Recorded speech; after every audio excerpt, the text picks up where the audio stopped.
Here we have Big Tomatoes, known as Tommy in the Barn, and this is my 14-year-old 15 two-hand TB gelding who came to me through some good connections. Who it's unfortunate for his previous owner who's going through some big life changes and just couldn't quite keep him. And he's not done much in the last year or so. He has in the past taught lessons and competed at beginner, novice, and novice level starter trials. So he has tons of life experience, but he's not done much. I think he's just been turned out for about the last year or so.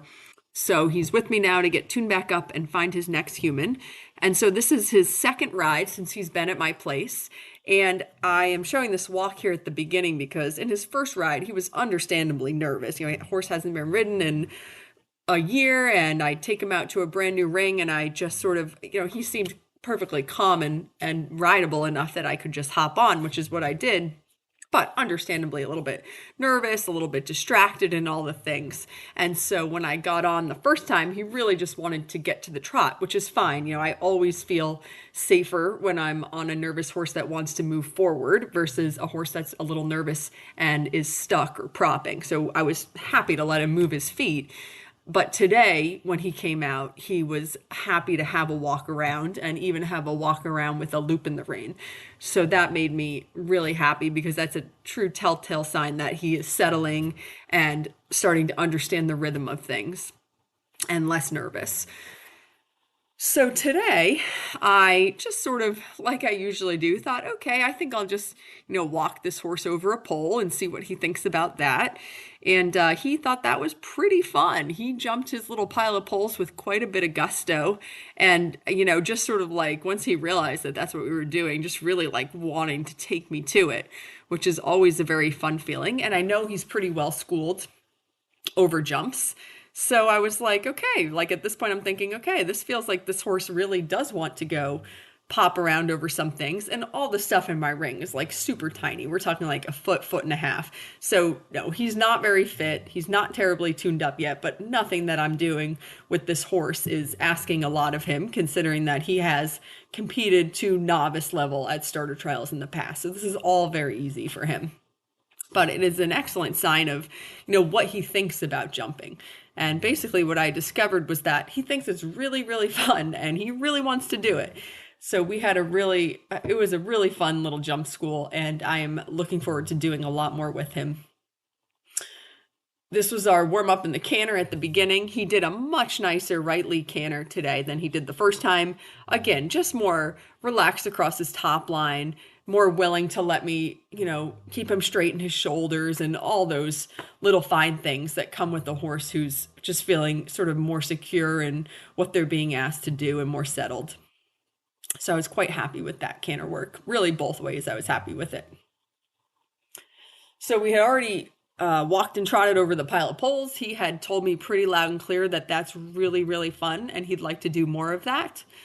So then we just sort of had a little pop around over all the things in the ring.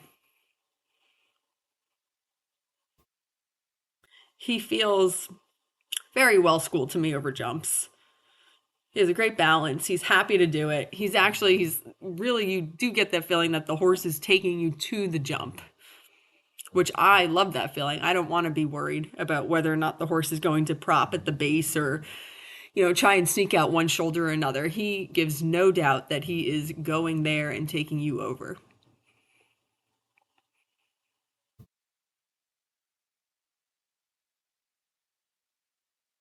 He definitely preferred jumping out of the canter, which I think is a pretty normal thing, once horses are out of that baby green stage. I think it's pretty important that horses at every level be able to also confidently jump out of the trot.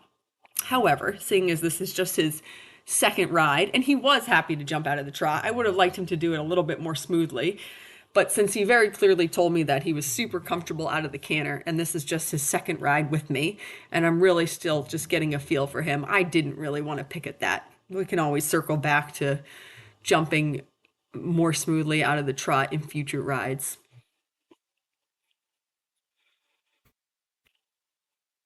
See how like the last two steps there, he just sort of came up against a little bit, hollowed a little bit at the base of the jump. I would like for that to be smoother, but again, I'm not complaining.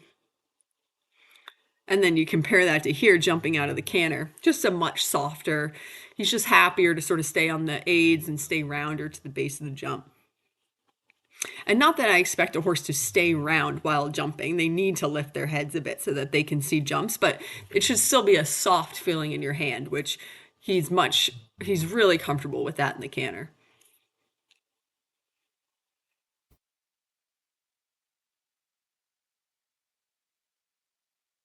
Really good about changing his leads too. He has a really good instinct. Whoever started this horse jumping and gave him all those miles, I'm sure his previous owner really did an excellent job with him. He is super happy to do this job.